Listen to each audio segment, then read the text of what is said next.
Hey everybody, this is a reflection on chapters 1 and 9 for my seminar integrative leadership class via YouTube. So in chapter 1, I believe Park's identification of how the commons is being transformed in the 21st century is really spot on. I love the quote, global in scope and relentlessly local in impact. It makes me think of Barack Obama's grassroots campaign to have constituents give $3 or $5 to elect arguably the most influential and powerful leader on earth. I also identified with the 5 key hungers affecting leadership. However, I believe there should be 3 ancient conditions instead of 2. I mean, don't all great leaders, post and present, need moral courage? I believe the 21st century is a new moral moment, but isn't moral courage as potent now as it was 20, 200, and 2,000 years ago? Parks needs to reward exactly what she means by new moral moment, without taking away from the moral courage shared by talented and influential leaders in the past. Also, I believe the case-in-point methodology is as close as we may ever come to teaching leadership. It is obviously well-researched and has produced positive and satisfying results. However, I believe teaching leadership is extremely broad or a far-flung statement. Some of the greatest leaders in the past and present were taught nothing formally about leadership and act simply based on their personal experiences. Anyone can be taught leadership. Knowledge can be given, exact instructions can be given on exactly how to be effective, but I believe people are born with a certain set of skills that can be cultivated by the proper teachers through knowledge. This certain criteria of skills is essential to being an effective leader, and one can only go up from that point. If you don't have these skills, I think one person can only go so far. But if you do have them and their natural born talents, then the sky's the limit. Obviously in USGA, it's obvious in USGA that there's a certain skill set or mindset that everyone has.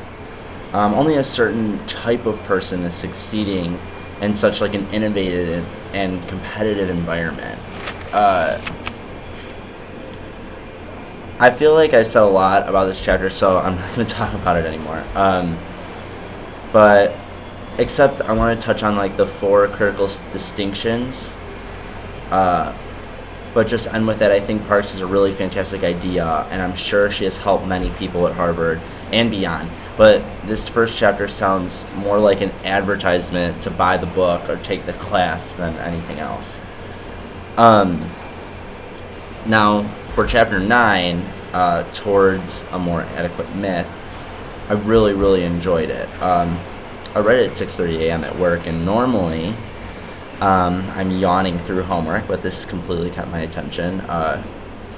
The myth of leadership is extremely interesting to consider in a cultural context. In a different class, in one of my classes, different one, we are learning about how all knowledge is essentially a social construction created by humanity at some point in time, and leadership is no exception. Humans automatically imagine a leader in a certain way, and it is quite beautiful that this social construct is changing. A quick and awesome example is my boss in my other job. She's the coordinator of student leadership development of the student leadership development office and directs like the peer leadership mentor team, who organize Student Leadership Institute and various other activities on campus. She is an introverted African American woman who most would never consider a leader in truth. We talk about leadership often, and she always emphasizes for herself creativity as one of her strongest points. And I can't say enough that the Student Leadership Institute, which was under her belt, was the most successful that it has ever been. The peer leadership team has never accomplished so much, and the SLD office is growing greatly on campus. So she may not fit the myth, but Yolanda is a true leader and fits her role so well. Also, the idea of the myth successfully functioning in the new commons almost seems comedic. In 2013, adaptive leadership must deal with what Parks writes: nonlinear interconnectedness, field theory, self-organizing systems, ecological perspectives, strong attractors, and information-rich reality. That points to a fundamental reordering of our understanding of how life works. This concept, which I wholeheartedly believe, is exemplified in the community known as Silicon Valley in California. Leaders are no longer dominant, white, strong men, but techies who strike out and hit home runs with like new applications, software programs, and products that the world hungrily consumes on a constant basis. Silicon Valley breathes leadership, artistry, and intertwining the old and new, and creating the next big thing that will spark and spread like wildfire. There are 3 more topics I want to quickly talk about. I know this is getting long. That struck me. Adaptive leadership is just as rigorous, if not more so, than the previous leadership myths. I think proponents against the culture change would argue that it is difficult to make hard decisions under adaptive leadership. That, I think, is obviously not the case. Instead of simply remaining steadfast and powerful, one must maintain equilibrium and rely on the past while mobilizing the social system and creating a new reality.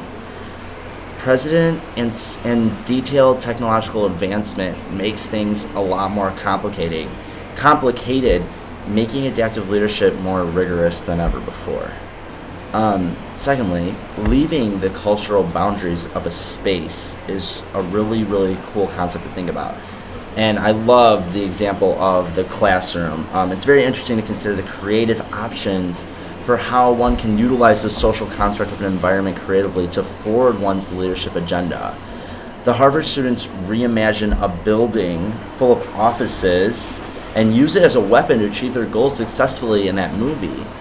The creative interpretations are necessary to please all parties and forward any agenda. Finally, the last thing that I want to touch on is the moment of introspection that Parks details.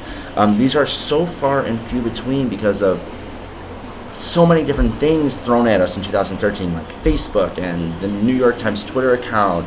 The new pace of life is simply so much. I feel most people my age make major decisions during those very few moments of personal silence they set up for themselves within their entire lives. People need this time to ponder in order to find new insight and create realities, which is being forgotten in this new age.